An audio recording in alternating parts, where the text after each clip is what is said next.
well, let's see if I can find a way to talk about this film.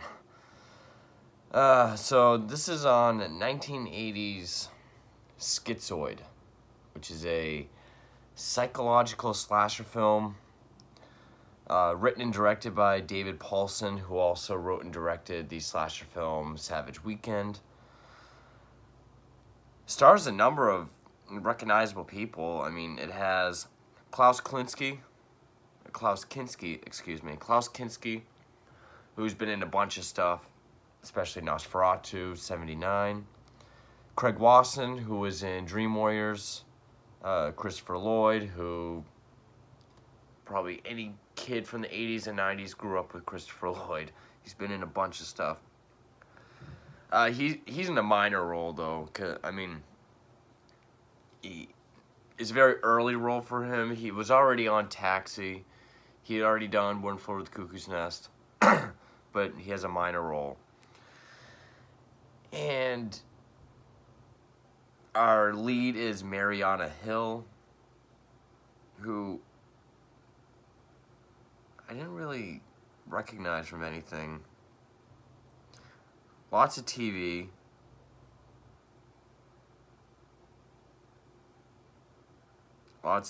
She was in Blood Beach. Okay, so another slash film. Godfather 2 as Diana Corleone. Okay.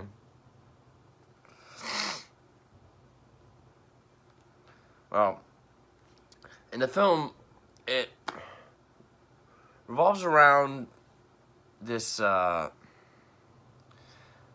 this advice columnist for a newspaper who attends these therapy sessions. And just as she begins to get these notes that are made like magazine cutout ransom notes that are threatening, just as she starts receiving those, women from her therapy group are getting killed. She thinks there's a correlation.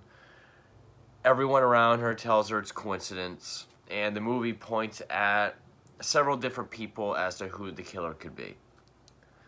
Whether it's her therapist, Klaus Kinski, her ex-husband, Craig Wasson, Klaus Kinski's daughter, who has her own issues, like because Klaus Kinski's wife died some time ago, he has a thing for fucking his patients, including our lead, which I guess our lead is one he is the most involved with.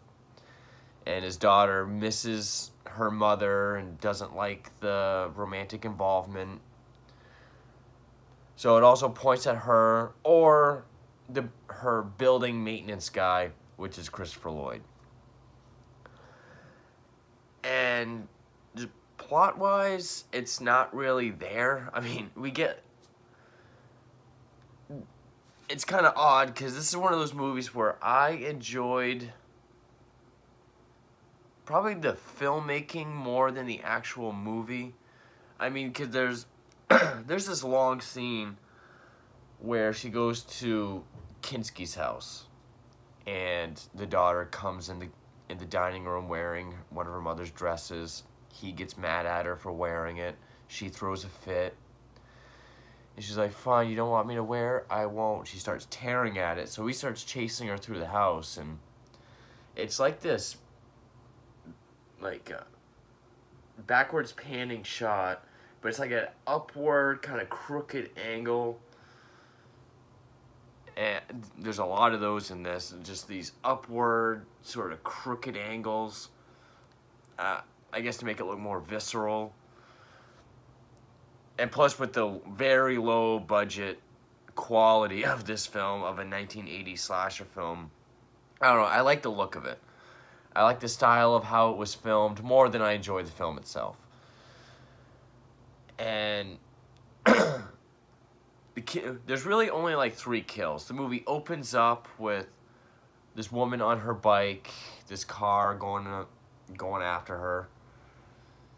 hits her, and yes, this movie's very cheesy because it does like hit the bike, and the way she flies off, it does look like she just fell backwards off of something to land on the grass. And the killer is kind of dressed like the Invisible Man or something. I mean, because he wears a trench coat, a hat, and he uses these big scissors. We get probably 3 kills. We get her, there's this new dancer who Kinski's having an affair with as well. She gets stabbed, and then there's this other woman that Kinski is fucking.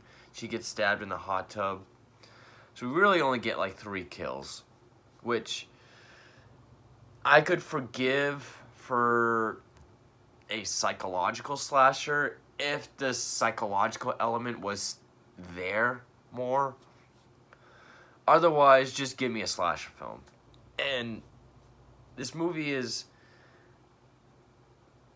It's like, if this movie was influenced by Giallo, it's like the only thing they took from it was, okay, we gotta have red herrings. We gotta make everyone think it's somebody. So it was, okay, Christopher Lloyd, because like during one part, I think he talks about anger issues and stuff like that.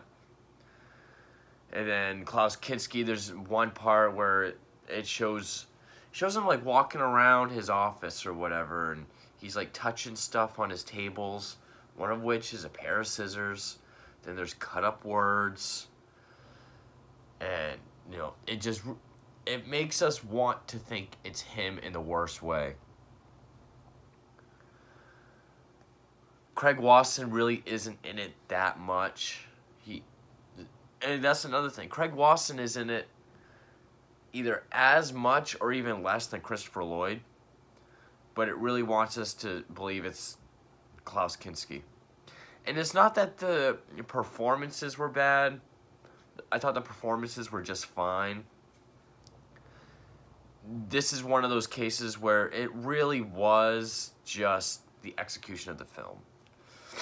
I thought the cinematography was interesting. I like how when these women are being chased, it's this awkward, like, tilted angle of them, and the score is kind of typical of the time. Like, you get a lot of, like, the with, like, the synth over it, or the piano over it. I didn't mind that. But, yeah, it really wants us to think it's Klaus Kinski. And there's so little to this film that I'm actually struggling trying to find shit to talk about it. So, yeah, just, as the film goes on, she gets involved with these 2 not involved, but there's this detective whose name escapes me. I recognize him. For whatever reason, I think of Judd Hirsch, also from Taxi, but I know it's not him. Everyone keeps telling her that these notes and these murders are not related. But she's convinced it is, and she keeps going to see Klaus Kinski. And yeah, the movie just really wants us to think it's him. I'll spoil it right now. The killer is Craig Wasson, her ex-husband. Because I guess the reason why they're exes is because I guess at some point he was becoming a very focal point on her group sessions. And just the talk of him got her to divorce him. And he didn't like that. So he's killing all these women from her therapy group. And okay. And the person who was making the letters was Kinski's daughter. Because, she does miss her mom.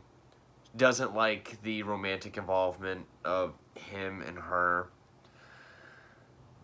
So, in a way, everyone else was right. It's like, yeah, they're not really. It is two different people doing these. But, and then like an Italian movie, this movie just fucking ends. Or any early slasher film, like, as soon as the cops rush in after the killer's dead, the credits just start rolling.